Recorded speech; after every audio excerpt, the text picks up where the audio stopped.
My understanding of the motion to continue is that the state suffered a fairly catastrophic breach of internet security.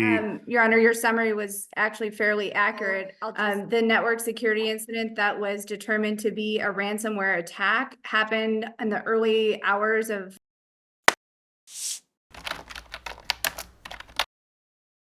Good afternoon. This is George Kelesis. George Kelesis by telephone 6696. Yes, sir. Okay. Okay. Well, good afternoon. We're not on the record yet. Brian Hardy on behalf of Hindle. Mr. Hindle. Do we have, I'm just counting attorneys, do we have everybody? Are we expecting anyone else or expecting clients? We're Richard Wright for Mr. McDonald. I believe everyone is here, and we are waiving the appearance of the clients, Your Honor. Okay. And I'm sorry, Your Honor. This is George Kelesis again. I represent Mr. DeGraffenreid.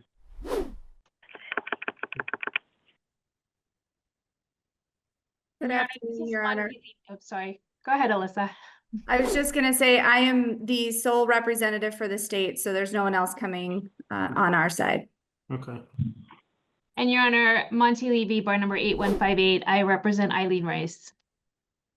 I made some notes, and it looks like Mr. McDonald is represented by Mr. Wright, DeGraffenreid by Kelesis, Law by McLetchie, Meehan by Arnold, Hindle by Hardy, and Rice by Levy or Levy. It's Levy. Levy, thanks. Okay. Thank you. Okay.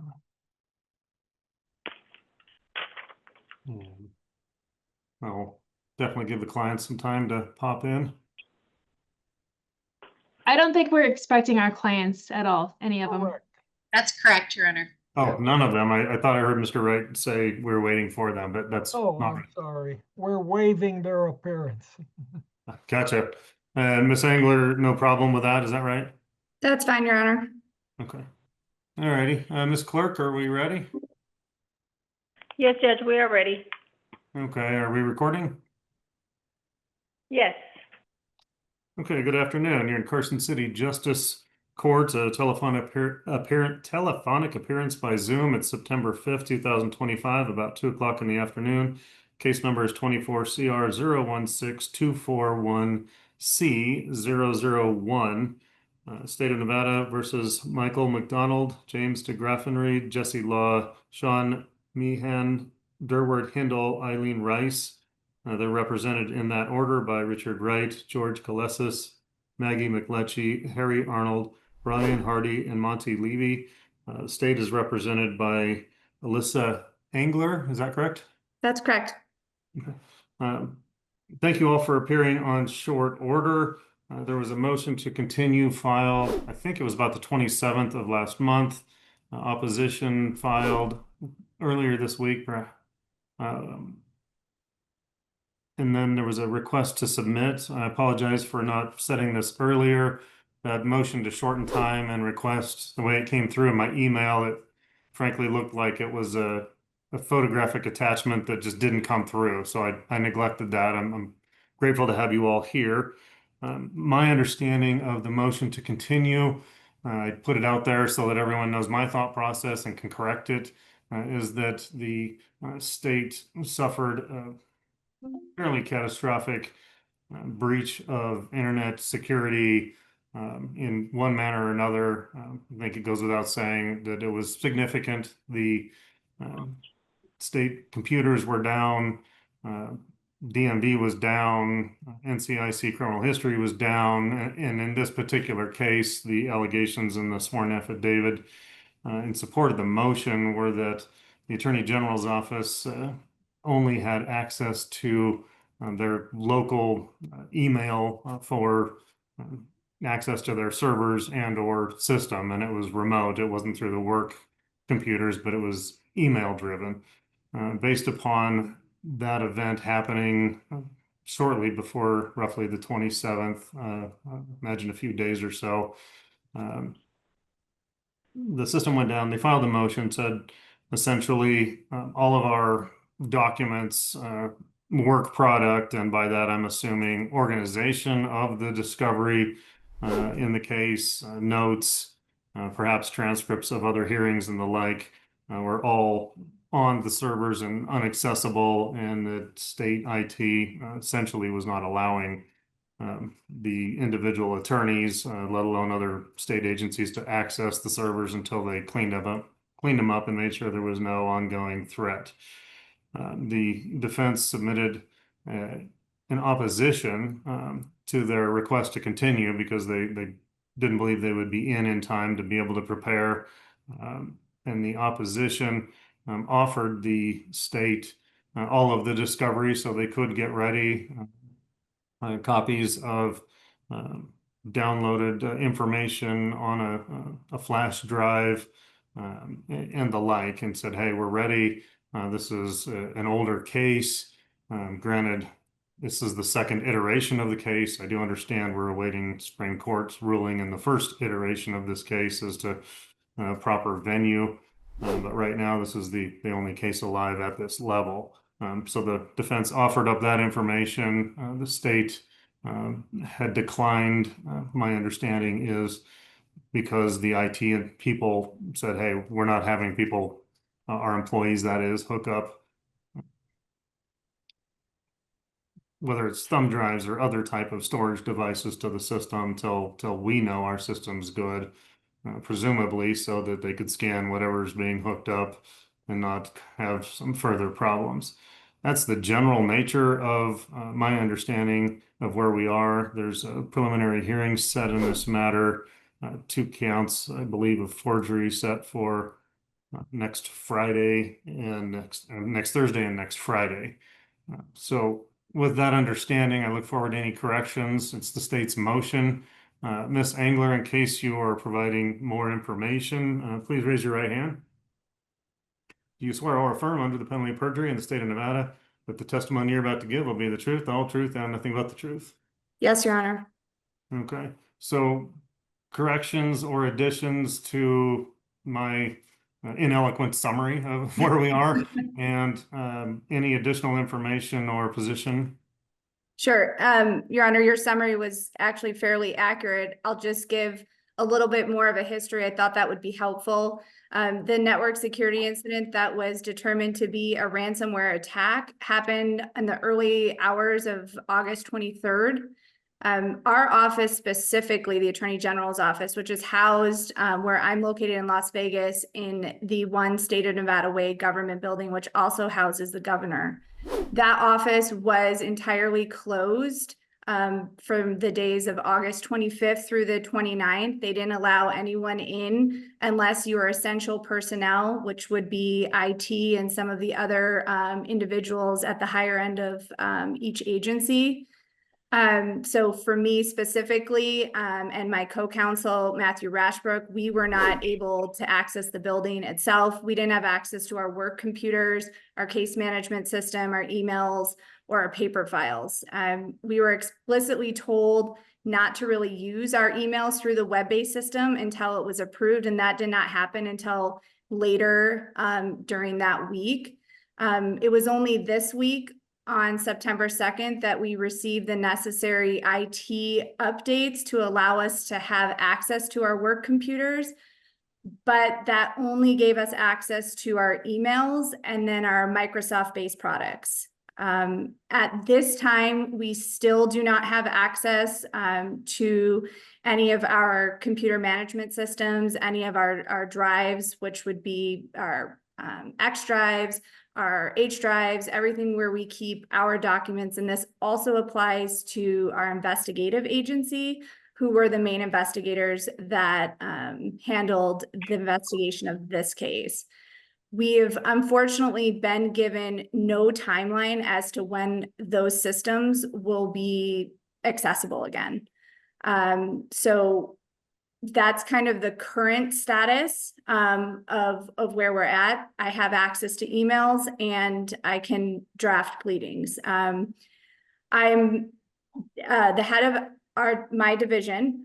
We're currently working on options for rebuilding our files and case management system, but just given the timeline of everything, I filed this motion when it became clear that the network outage was not going to resolve in time for us to be able to get access to the things that we had been doing to prepare. And so that includes our work product, like you mentioned. That includes our case preparation, our case organization, our outlines, our notes from meetings. All of those things are on our drives, and unfortunately, we do not have access to. I wanted to also highlight that this is the second setting of the preliminary hearing. Mr. Wright actually noted in the joint opposition that the matter had been previously reset at defense request. The state didn't have an objection. So this is the second setting, and it's the state's first request for a continuance. Just speaking on Mr. Wright's offer, he did offer to provide an external hard drive that had been provided to Mr. Meehan's former counsel, Sigal Chadha, stating that the drive had never been opened and that we, as the state, could have it back and have access to it. And while I appreciate Mr. Wright's offer, I did speak with our IT as you reiterated, and at this time, given we're still in the critical stages of the cyber attack, we're told not to put anything into our computers. I still currently do not have access to a working printer, which is also hindering any ability to kind of prepare in that regard. And so I'm willing to work on solutions, you know, if this matter's continued with that drive, but just given right now, I need time to kind of find those solutions. And so kind of given all of that, the state filed its motion, and I believe we've met our burden of showing good cause to continue the hearing. It's certainly made in good faith, not for the purposes of delay, and we're asking the court to grant our request. You said that you had access to your Microsoft-based products. That would include things like OneDrive, and I'm just assuming that your information is saved in the other case management system and not in a Microsoft product. Is that right? That's correct, Your Honor. We use the AG's office has used a system called ProLaw. And so all of our documents are managed through ProLaw. And so we don't have access to that.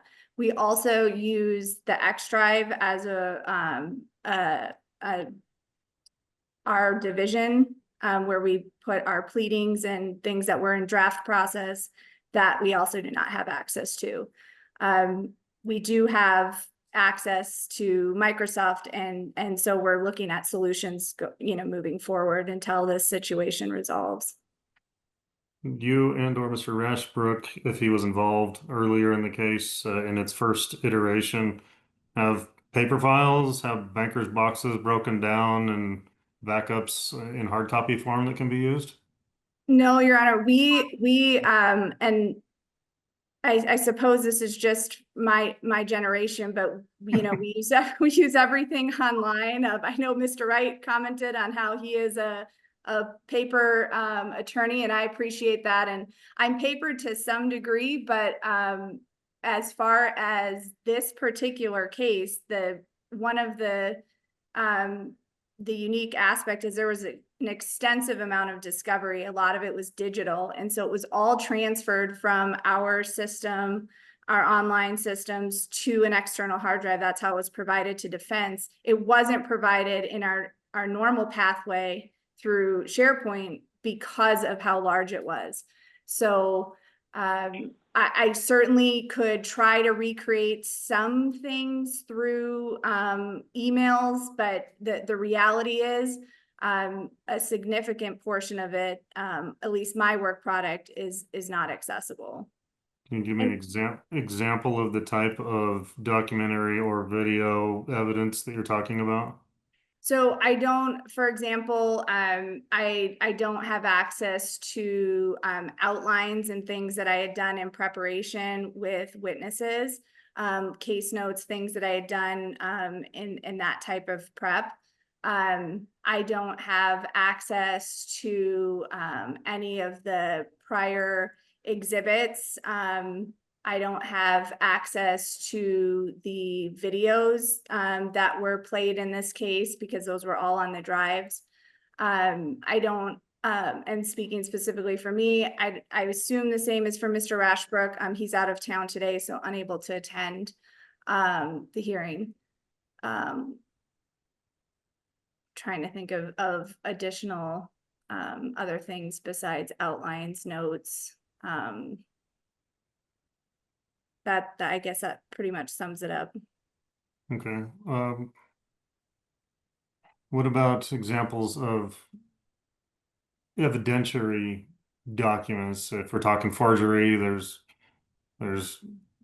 got to be copies, hard copies, things like that around, I imagine. You mean of the documents themselves? Yes. Yeah, I would agree. There's probably documents for that would be around. I don't have access to like the custodian of records and everything that came with those documents, because they would have been sent in digital form and scanned. So I spoke with our investigator before, just confirming that he also does not have access to his records as well. But I could find those things, but I'd be looking in different areas to try to accumulate everything. What about witnesses? Would they have copies of these documents from the prior hearing in the case, or other case, I should say? I think I could probably, for some of the witnesses, yes. Some of the witnesses, like the Secretary of State employee, probably has access to some of his records. And the, what am I trying to say? The witness for the Postal Service probably has access to some of his records. Our AG employee, who was our investigator, would not have access to his records. I'm sure Mr. Chesbro has access to some of his records. The other employees, the NARA employee probably has access to her records, yes. What does NAR stand for? That's the archivist, the National Archivist Record Administration, I believe is the abbreviation. And then what's Mr. Chesbro's relation to the case? Your Honor, he is a cooperating witness. He was part of the initial planning of the drafting of the documents that were ultimately used. He was kind of the idea behind the plan to submit these. Did you conduct well, let me ask a different question. The first case, if my recollection is correct, there was a grand jury, is that right? That's correct, yes. And did either you or Mr. Rashbrook take the case to grand jury, or was it someone else? We did, Your Honor. Because I know from basic media, I've not really investigated this case in any meaningful way. Well, frankly, almost in any way. There was a loss of at least one of the charges, is my understanding. Other than that, has your strategy or the type of evidence that you're going to present at this upcoming prelim, if it goes, has it changed? Is there different evidence as opposed to before? There would have been some additional evidence that we would have probably presented. There was evidence that was obtained after the presentation of the grand jury that we would have used in this case. And that wasn't presented the first time around.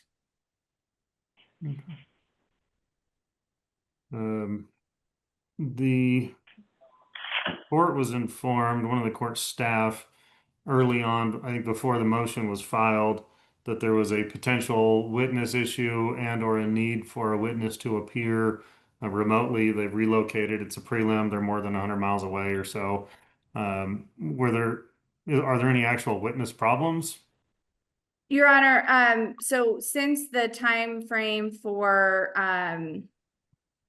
since filing this motion, so the witness that I was referring to was the National Archivist employee. Well, there's two witnesses, so I'll clarify. They'll start with the National Archivist employee. She's based in Washington, D.C. So that's the 100 miles, the virtual appearance. She had indicated that she was available to testify, but that her approval would be need to be given by the general counsel for the agency. And so I've been in coordinating with the general counsel, and at this time, she's not available for the upcoming hearing. I'm hopeful that she'll be available at a future date. So I would, I know when I had spoke with the clerk initially, she had indicated that, you know, a preference to file a motion sooner rather than later, but the issue itself didn't become ripe, if you will, until my most recent communications with their counsel.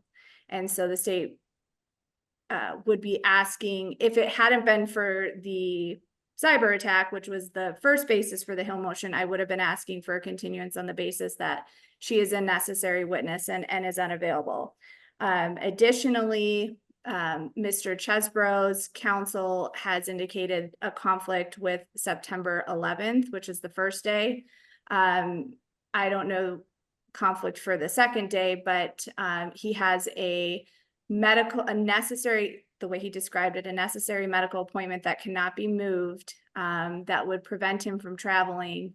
And given the agreement that Mr. Chesbrough has with the state, he would need to be present for any testimony that would be given. The attorney with the medical issue, not Mr. Chesbrough. Not Mr. Chesbrough, but his counsel. Coming up to the cyber attack, those witnesses had been contacted, either promised to appear or were subpoenaed. Is that right? Yes, I contacted them all prior to the cyber attack. And like I said, Miss Vincent said that she has those days available, but that it's contingent on approval from general counsel. Something that still could be granted. Basically, her boss has to sign off on it, is what I'm understanding. Yeah, because she's a federal employee, there's a process, and they've said that for the dates coming up that she's not available. Like they're not approving her for the dates next week. If she's a custodian of record, any other witness would be available to appear in her stead? No, she's more than a custodian of records. And so obviously we could just use the documents itself for a preliminary hearing. We could file and use just the custodian of records, which potentially would be sufficient from the state's burden for slight or marginal. But she was also the actual employee from the archives that opened the documents and reviewed them. And so at grand jury, she did provide, percipient witness testimony in addition to the custodian of records affidavit. If it was simply just the custodian, then of course the records itself would be sufficient for preliminary hearing purposes. Okay. Anything else before I turn to other counsel? No, Your Honor, thank you. Okay. I'll definitely come back to you. I've been fairly thorough with Miss Engler. So if you raise issues and I think they need to be addressed with her, I'll address them with her. I'll turn to Mr. Wright first. He's the first one in order on my screen. Yes, What are sir. your thoughts, sir? Yes, sir. To begin with, your summary was very accurate as to up to through the motions period. And I understand Ms. Engler's difficulties, and I'm not looking to handicap the state in their presentation of the preliminary hearing. My greater concern at this point, if the state can't go forward because of the unavailability of one witness and counsel for Mr. Chesbro, is that I don't know when. I hate to leave it open-ended as to the availability of people when the cases, when our clients are anxious to proceed with all deliberate speed as soon as we can.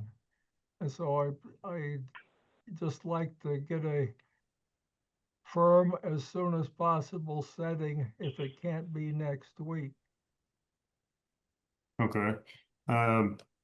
Ms. McLetchie, I just wanted to add that this appears to really be that I think the state should have filed a motion to continue based on the witness issue, and they didn't do so. And I think that's problematic in and of itself. And I will point out that with regards to access to the materials, I understand, and obviously it's nobody's fault about the hack on the state system, but we, both Mr. Wright's office and my office, and frankly, all defense counsel, were willing to coordinate and provide her with copies. So, for example, she spoke about the grand jury proceedings, and the transcripts and the exhibits of those were all part of the appeal and were in the appendix, which I have I'm older than Ms. Engler, so I have a copy right here. Those are double-sided. We would have been happy to provide those, and I understand there's still a concern about accessing drives, even drives that were provided by the state and were never touched by anyone, as Mr. Wright had told Ms. Engler. And but a solution would have been to get a cheap laptop and to access those drives if there were concerns about accessing video and other materials in the discovery that weren't part of the grand jury trial or exhibits. And I think there were solutions. I'm concerned that Ms. Engler indicated that that if a continuance is granted, she'd be willing to work with us to figure out solutions. But frankly, she's had a few weeks to work with us to get on solutions. And she learned of this problem last week. She had all of this week and next week as well. So I join in Mr. Wright's position about trying to reschedule this quickly, but I'm concerned about the representations of the state, because I do think there were ways to solve this problem together, and the witness issue is a surprise that we're learning of today for the first time. okay. Somewhat of a side issue. Ms. McLetchie, just asking you in general, any indication from the Supreme Court when they had arguments last month about the timing of their potential ruling? There were no indications from the court, and in my experience, it can take months and months and months and months, and we can't just keep in a holding pattern. As Mr. Wright indicated, the defendants are eager to proceed quickly. And I will point out too, it was difficult for us to get a new date, and the defendants may have requested the continuance, but I believe the state agreed last time as well, and may have had a conflict with the prior hearing. And so we did all agree to continue the prior preliminary hearing, but it was very, very difficult to get the new dates. And we've also expended time in planning for travel and travel expenses. I'm not even sure that all of us will be able to get refunds on our travel expenses. And so with regards to rescheduling, there are significant challenges, and we do need to get this. If this is going to be continued, it needs to get set as quickly as possible. Okay. Mr. Arnold. Thank you, Your Honor. I have nothing, further substantive to add beyond what Mr. Wright and Ms. McLetchie have already added. I would just simply echo sort of the concern about keeping it open-ended, because I'm sure my fellow defense counsel are in the same position that, availability for this hearing, moving forward is probably becoming more and more limited, based on other matters that we have pending. Mr. Hardy. I join with those counsel as well. The state's burden is to prosecute their case, and we want to get it done as soon as possible. It does create a very much a burden, and has been a burden on our clients in particular. And we're ready to be able to get them alleviated to that burden, or at least have this thing moving in a direction where they can be hopefully alleviated to that burden. And so we want to see that happen sooner rather than later. But like Mr. Arnold, my schedule, and I think everybody's schedule here, is getting packed up weeks in advance. And so we all had this planned for a long time, and we were hoping we could be able to get it done. Thank you. Ms. Levy. Thank you, Honor. We're in a very unique position here because the same prosecutors have already taken this case to the grand jury. So they know the case. They have, the state is the one who appealed and actually put together the very lengthy appendix that has all of the documents necessary for probable cause. So I don't think that the computer issue is really a hindrance. I'm more concerned with the fact that we did not hear from the state that there was a valid subpoena served on the archivist, that she acknowledged that she is under subpoena and that she is promised to appear, and that she is unavailable, because she didn't say she's unavailable. It's just there's approval needed from her supervisors because she's a federal employee, and we don't know if or when that will ever occur. So I don't believe that that really meets the requirements of a valid Hill. So I think that the state could go forward in this case. And if there's a custodian of records issue because they can't access the custodian of records certificate, that's something that we could certainly stipulate to the actual custodian of records for those documents. But I believe everything that she needs is in the lengthy appellate appendix. And like I said, the state has already put this case on in front of the grand jury, and they know the case. I don't think they need anything from their computer system other than what they already have access to. Thank you. Okay, thank you. Turning back to Ms. Engler. Does the court have specific questions, or do you want me just to respond? I guess my question, and I just can't assume to be in your shoes. I was a trial attorney for 25 years. My first murder was 13 defendants, so I get the challenges of coordinating calendars and the like. I've had retrials on cases sent back from the Supreme Court. So I'm familiar with the process, and I'm familiar with the somewhat difficulty of representing a case, but also the ease of representing a case. Granted, the second time you do it, frankly, my estimation is it's a little harder because it's less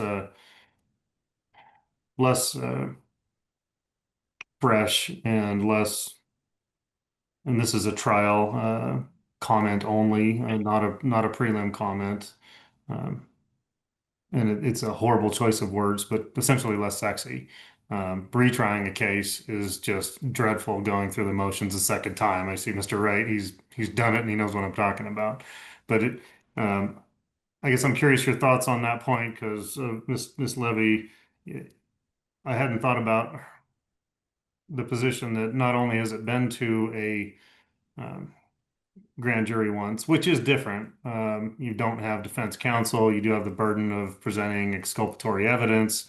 It's a different frame of mind to some degree, but also having gone through the appellate process and that paperwork. So I'm curious if what your thoughts are on your ability to go forward, and then just general responses. Yeah, I currently have a 20 defendant murder case right now, so I can sympathize on the complexities of that. With this case, we did present it at grand jury, and one of the things I want to just emphasize is kind of the reasonableness. With all of this happening, and now just really being able to kind of get access back to our computers to even try to rebuild everything, I don't think it's reasonable within, you know, a week to 10 days to put together a fraud case. And I say that because if this was a, you know, one witness robbery hearing or robbery case where I only had to prep a witness from a police report, I think that would be a different situation. And I don't know that I would be here asking for a continuance, but that's not what this case is. This case is a complex fraud case where there was documents, there was a conspiracy alleged, it's more than just a one witness type prelim. And I think that the time frame that was given from the attack is sufficient enough to warrant a continuance. I appreciate Ms. McLetchie saying I could go purchase a cheap laptop. I don't know if she's ever worked for the state, but it doesn't really work that way. We don't just have access to a credit card to go buy things. And even in that situation, we have to run everything we do by our IT department. So we have limitations, unfortunately, for what it is.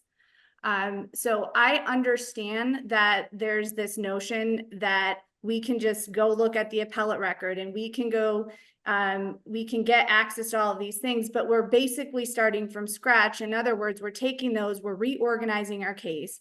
And to do that all in 10 days is unreasonable from the state's perspective.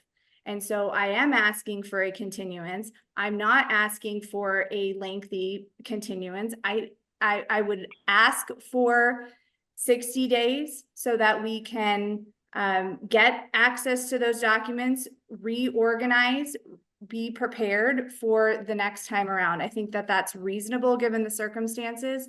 The defendants are out of custody. Their liberty is not, you know, at stake here.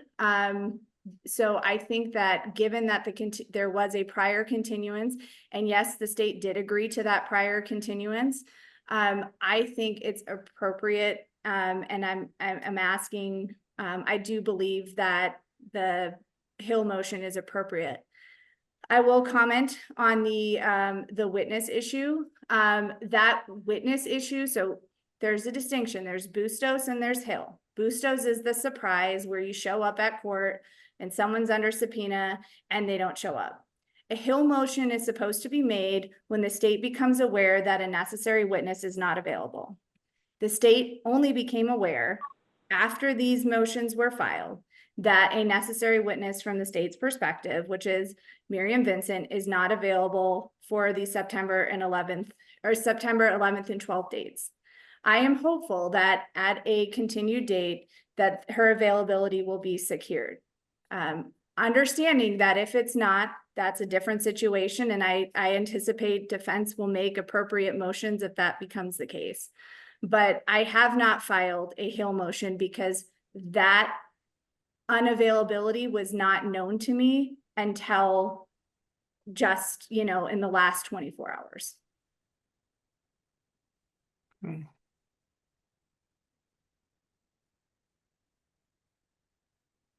At the risk of somewhat addressing a elephant in the room or a political reality, if I were to even include the witnesses' availability in my analysis, do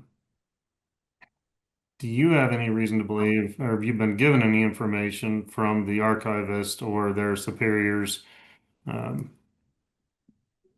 like any reason to believe that the federal government is not making that witness available given the political nature of the case? That wasn't the indication that was given. So I don't know that that could be the reason. That wasn't the indication. So I'm hopeful that if given a continuance that, you know, she would be available. And she was available she did testify at grand jury with approval from general counsel at the time to testify. So I'm hopeful that she would be available. Okay. And I'm not a conspiracy theorist by any means, but trying to flesh out every potential angle. And then in my experience, early in my career, prosecuting DUIs on federal land, having a local Forest Service ranger and someone in Utah wouldn't approve him to come to a misdemeanor trial, yet they would call for search warrants. So it happens, I think, regardless of administration, but I want to leave no stone unturned in this analysis. Okay. As for ruling in this matter, the witness issue is a little bit secondary to me. When I came into the hearing, I was frankly hopeful that the computers would be back up, and I would be hard pressed to find a reason to continue it, given that we you know, theoretically, if they came up yesterday or the day before, we had the weekend and Monday, Tuesday, Wednesday to go. Difficult, but one of those times in your career where you have to buck up and get the case done. Frankly, I was hoping that was the scenario. From the testimony of Ms. Engler, it appears that she does not have access to those systems. There is the possibility of recreating the wheel, so to speak, with the drive that was offered, for example, or perhaps copying hard copy, the rest of the discovery, such as the book shown by Ms. McLetchie. This is a fluid situation. As far as waiting, hoping, working towards, and having ability to work toward recreating a file.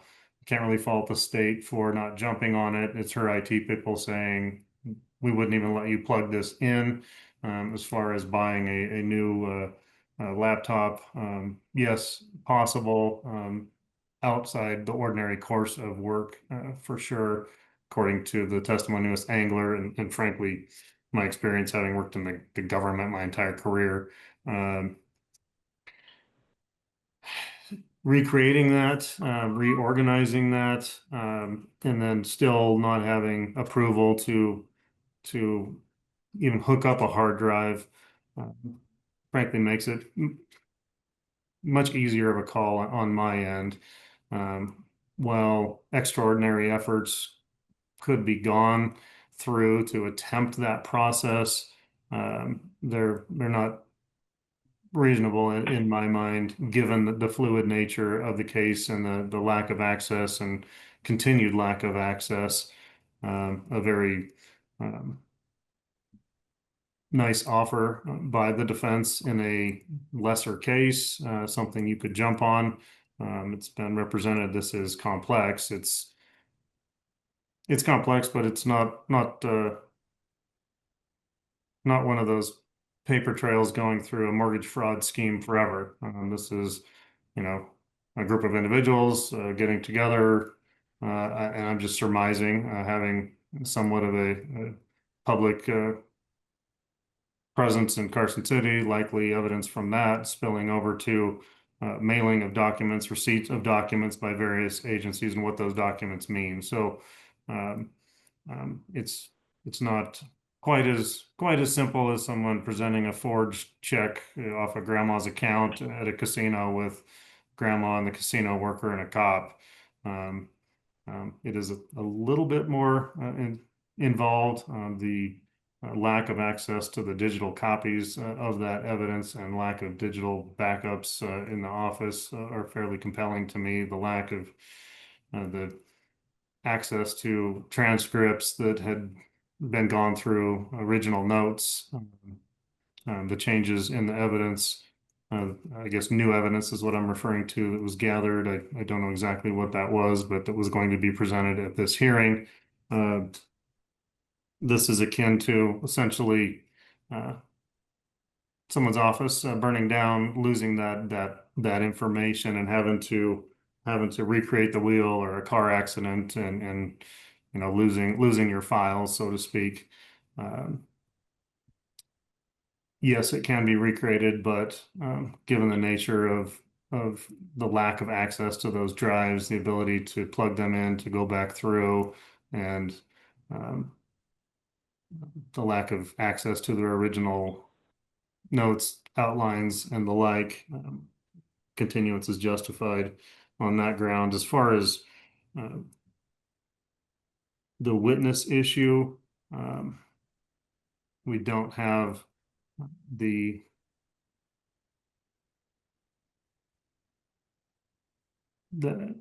affidavit essentially provided in advance. I think that was what they rectified in Bustos, where it was allowed to happen when there was a true surprise. Taking Miss Engler's testimony at face value, she learned of that witnesses in a non-availability yesterday. I'd asked her point blank before I turned to defense counsel, had they been subpoenaed or promised to appear. She indicated they had been. Her the archivist. So she was in that process. She's at the mercy of the whims of the federal government. There's likely not going to be a lot of grace, I guess you could say, shown if the federal government doesn't make her available for future hearings. The state will have to figure out alternative methods to present similar testimony or work around her. But I do find it's acceptable. The language in Hill and its progeny talk about the procedures for the continuances related to witnesses being serious, needed to be followed, but also having to be looked at in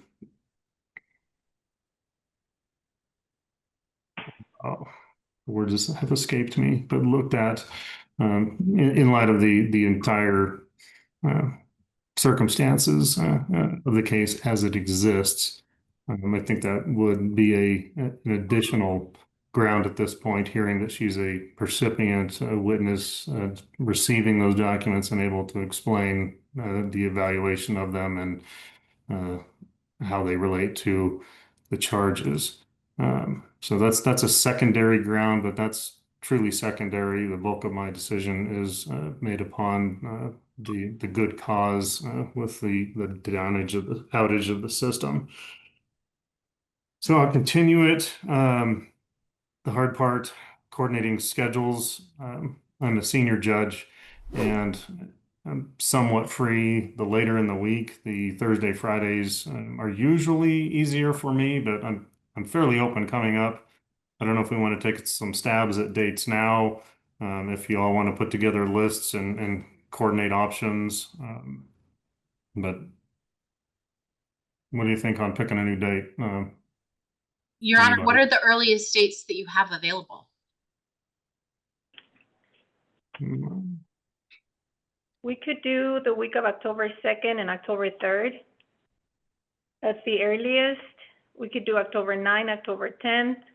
And then after that'll be November 20th or November 21st, December 11th, December 12th, December 18th, December 19th. After that, we'll have to go all the way into January.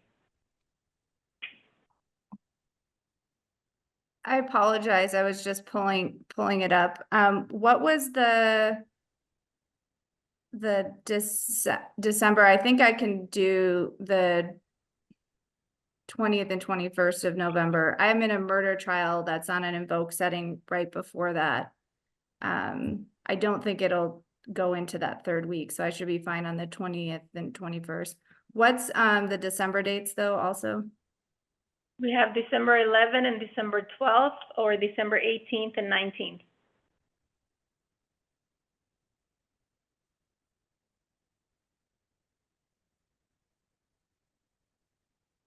And we don't need to necessarily be limited to those Thursday, Fridays. What about October 9, 10?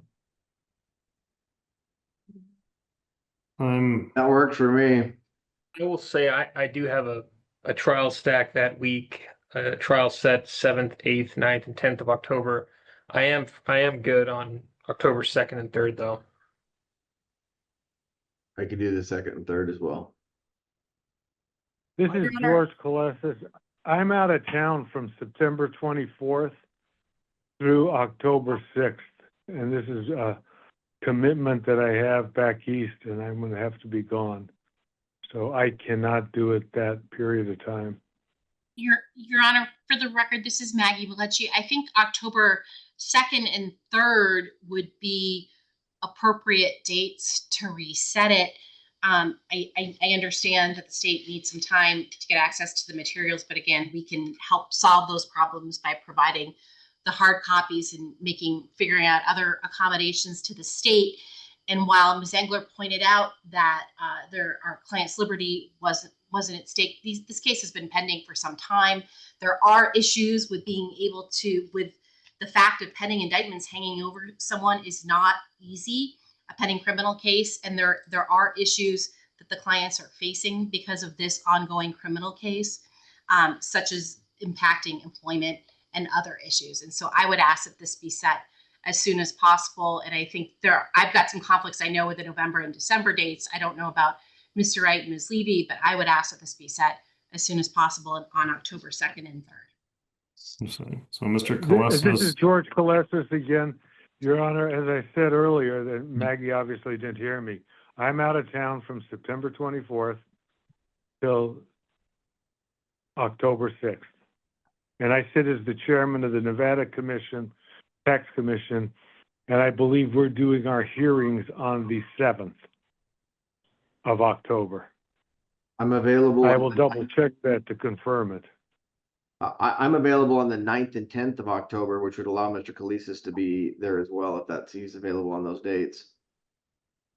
anyone else have problems with the 9th and 10th? I was having a hard time keeping track of it all. Sorry, Your Honor. Yeah, I have a civil trial set on a stack, and we've been assigned trial dates 7th, 8th, 9th, and 10th here in Las Vegas. And I'm unavailable on the 10th. And also I need 45 days. That's gonna be required. When is your murder trial? When is it? It starts November 4th. It's in Ely, Nevada. I'm hopeful it would not go more than 2 weeks. It's scheduled for 3, but I don't think it will go 3. I think I would be done in time to do anything after that. What about October 16, 17, or any time that week, the week of the 13th? I'm open that week. I say let's do it that week. Your Honor, I'm available 16th and 17th as well. Yep. Judge, the court's not available those dates. There's not the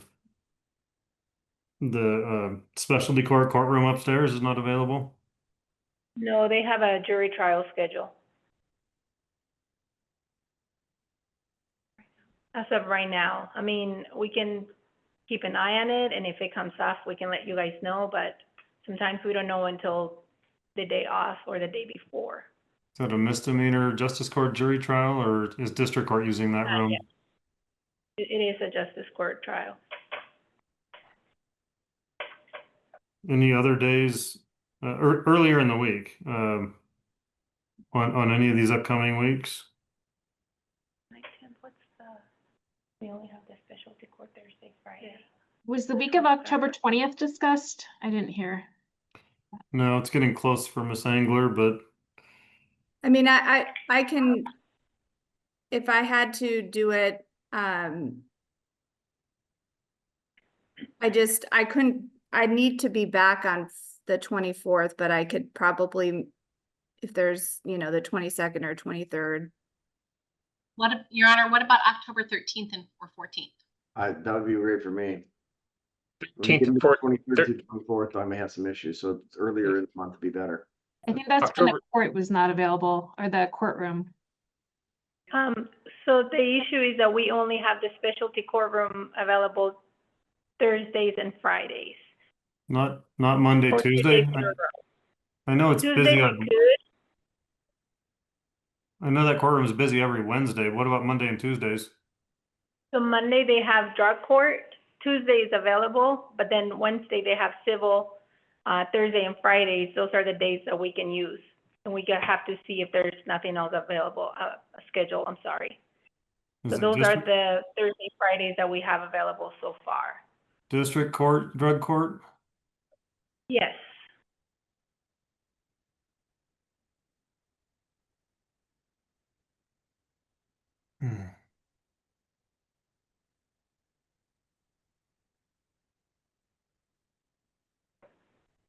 What about, And no one's moving to those November dates, but I am available the 20th and 21st or any of the dates suggested in December. I know.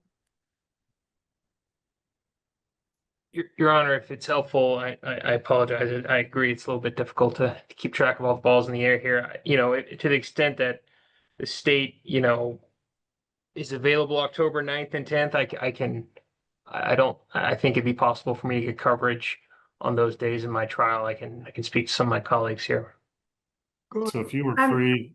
I'm not Laura, available on the 10th. I apologize. What do you have on the 10th?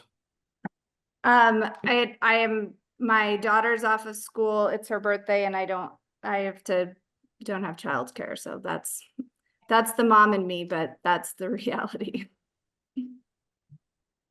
Is everybody else open at 9th and 10th? Now Yes, that Mr. Arnold is? Yes, believe defense counsel can all make that work. I'm available. I have cases in Humboldt County, but I will find a way to move them. And Your Honor, I did kind of indicate I could run into issues with my federal witness if I re-subpoena her with less than 45 days. I can try, and I will submit a request saying why it's not in compliance, but I could get a denial on that basis. I don't want to run into an issue where we're seeking another continuance based Right. on that. So if we can go right at the 45-day mark or whatever that is, I just don't want Ms. Engler to come back and say, well, I told you before, if I subpoenaed within 45 days, it would maybe be a no. And I don't want to have that issue again. Just Right. have the judge order this same subpoena continues to this October 9/10 date. The federal government will honor that. Being held to a subpoena? I appreciate your optimism, but I don't know that the federal government is gonna care. But maybe you know something I don't. What, What is the 45 days from right now? that'd be the end of October. Oh, What about, 31st is open for me. Isn't that a holiday? I think it's a holiday. Sorry. what do we have in November? November October dates 20th are- would be your 45 days. October 20th is 45 days. Thank you, Brian. Just trying to get a number for you. Run my bit. Oh, as Can't long do as my math. math's right. Again, I'm a lawyer, not an accountant, so I don't go with my numbers on this, but that's where I'm at. I can't do math, so thank you. I appreciate it. What do we have? Your murder trial will be done by the 3rd week of November? Yeah, it starts November 4th with jury selection, and I think it would probably be done. I'm hopeful it does not go 2 weeks. It's only one defendant, so I'm still thinking on October 9/10. I mean, we're entitled to have lives and vacations and the like. I'm thinking about that still with the birthday, but what about November 20th, 21st? I'm available, and I will ensure that I'm available for those days. What about defense counsel? I have a hearing, but I'll move it. I will find a way to move it. I have availability on those dates. It's just a long ways out, so we'll have availability. Okay.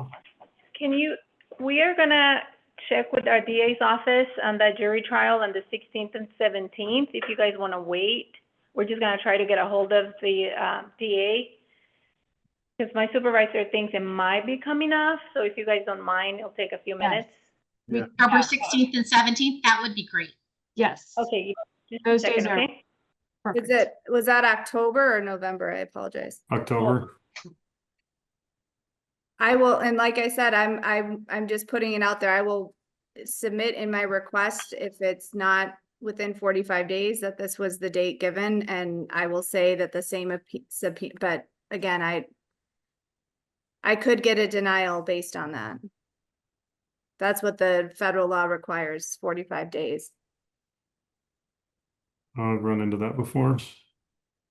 As a backup, what about the 20th, 21st? I haven't heard anyone say they can't. There was someone moving a case. I'm sorry, which date was that? November 21st. I'm not available those dates. Okay. Yeah, I have an arbitration hearing, but I'm the arbitrator. I can move it.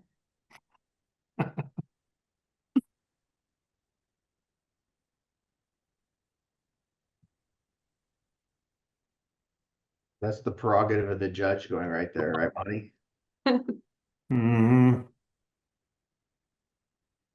George, can you move yours? For which date? You're the only one that can't do October 2. Second First and second. and third, I think. Second and third. Oh. It will be my birthday, and I'm happy to spend it with all of you. October 3rd is my birthday too, so I That's would. my birthday, October 3rd. Oh yeah, October 3rd. So I join in with you, Monty. Awesome. No, I'll be on the East Coast and I won't be back till the 5th, and then I've got to do those commission hearings on the 6th. No, what I ask is, can you move whatever you're doing? In October 2nd, 3rd? Yes, No, I can't. okay. No, the deal's, I gotta be back for my daughter, helping her move, and you know what's happened under the circumstances.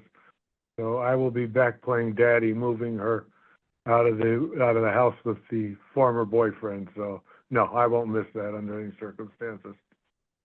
No, I gotta go back and help her, so. This is the problem we had when we had to come up with dates the first time. It Oh, was yeah. very difficult. Yeah. So wait, Ms. I would- Engler, if I recall, we wanted to continue the Supreme Court hearing and you wanted to continue the last preliminary hearing, if I recall. You're muted, Alyssa. Yeah, Alyssa. I apologize. What'd you say, Maggie? I recall, I was just point of clarification. If I recall, we needed to continue the Supreme Court hearing because of Mr. Wright's and my availability. And I think you conditioned that on moving the last preliminary hearing setting. I don't think just to be clear, I don't think we requested to move the last one. And it was extremely difficult to find a time that we were all available. It's a little bit like the logic games on the LSATs that I was so terrible at. Yeah, I think what happened is that the times that were proposed, I think, were right around the proposed new dates for the Supreme Court arguments or something like that. So it had to be moved after. That's when I went from early July to this one. Right. I know I coordinated, or I sent the email to the court requesting new dates. I was surprised to see 2 months with 6 attorneys. I think the reality was those were the dates given. They gave us they gave us like 4 options and everyone just selected the last one, so. Okay. So Yeah. we're waiting for the court to check on the jury trial for the week of the 13th, right? Yes, that's my understanding. Okay, perfect. Yes, we're checking, Judge. Thank you. Fortunately, the setup for that is it's a short walk down the hallway to figure that out. Okay. Oh, I did have a quick question. I had filed a sergeant notice for Eileen, to waive my client's appearance at preliminary hearing. She signed it. It's notarized. I just want to make sure that will continue for the next hearing in case she is unavailable. She's elderly and she's retired and travels quite often. Ms. Engler, any issues with that? No. Okay, that'll hold then. Thank you. And my other question was, I think the court stated there's 2 counts of forgery. I believe it's only 1 count for each it? of the defendants. Am I wrong, Alyssa? No, you're correct. It's one count. Okay. There used to be 2 counts, and there was 2 counts in the Clark County filing.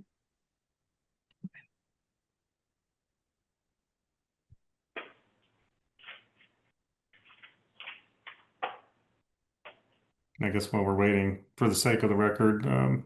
McLetchie's correct. The court does have to weigh the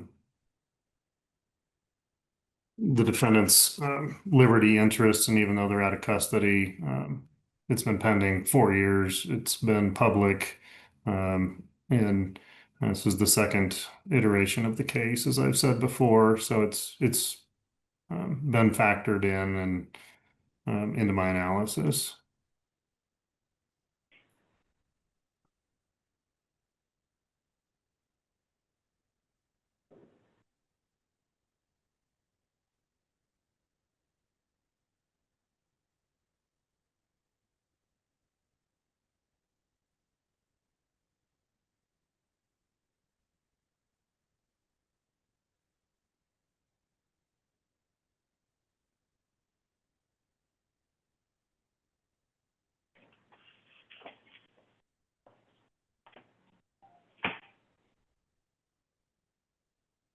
While we're waiting, I wanted to remind other defense counsel to cancel your reservations. I know that Monty might have already incurred a fee, and I want to make sure that everybody saves money. Yeah, I got to do that. Bonnie canceled mine too. I'll cancel the hotels, but if I can figure out the new dates, I can transfer the airline stuff over to I that. don't have That's true. I don't have the reservations to cancel it. I didn't book yours. I think you have to do it however you booked it. Uh-oh. I didn't book yours. Yeah, that's why having the new dates will be helpful, so that way I can just transfer the flight information over. We're staying at a different hotel next time, Maggie. Ask George. All right, so we can do that date. Okay. We can do October 16th and 17th. If it works for everybody. If it works for you guys. Works for me. Okay, I saw a yes from Ms. McLetchie. I heard it from Ms. Levy. Mr. Hardy's is nodded in the affirmative. Mr. Arnold? Yes, October 16th and 17th, Thursday, Friday. Okay. Yes, Ms. Wright? sir. Mr. Wright? Yes, sir. And Ms. Engler? Your Honor, the state's available. I put the caveat that I will send notification today regarding the date to the archivist, and I hope it will not be an issue. Okay, and it is normal when there's a continuance to hold witnesses to their subpoena. I'll acknowledge that we do not have any of the witnesses present, and it's no surprise. They weren't expected to be here. We'll put in the court minutes and anything you need from me. If you need a document drafted that says that the witnesses are held to their subpoenas, let me know. And I can note that in my letter that I send. I'll put that there was prior subpoena still apply, so. okay. Hopefully that'll help. I will cancel my doctor's appointment on the 16th and we'll go. Thank you for that accommodation, Your Honor. We Thank appreciate you, Your that Honor. very Thank you to your much. staff for making sure and jumping on that for us. Appreciate it. Your staff did a great job. No problem. Thank you. All righty. Anything else that we need to address? Just what time would we start on those days? 9 a.m. Okay. Perfect. Very good. I will be emailing the new order settings to you guys. Thank you very much. And is that realistic with defense counsel and the state to be able to get it done starting at 9 each day? Yes. I believe so. I think so. I'm hopeful it won't take more than a day, but we have the second day just in case. Okay. All righty. Otherwise, I'd say 8 o'clock sharp. So whatever you guys want. 9 o'clock. All right. All right. 9 o'clock 16th, 9 o'clock 17th of October. I'll see you all back. Thank you again for your time. Thank you very much. Your We Honor. Your Honor, appreciate it. appreciate it. Thank you, Your Honor. Thank you. Thanks. Bye. Bye.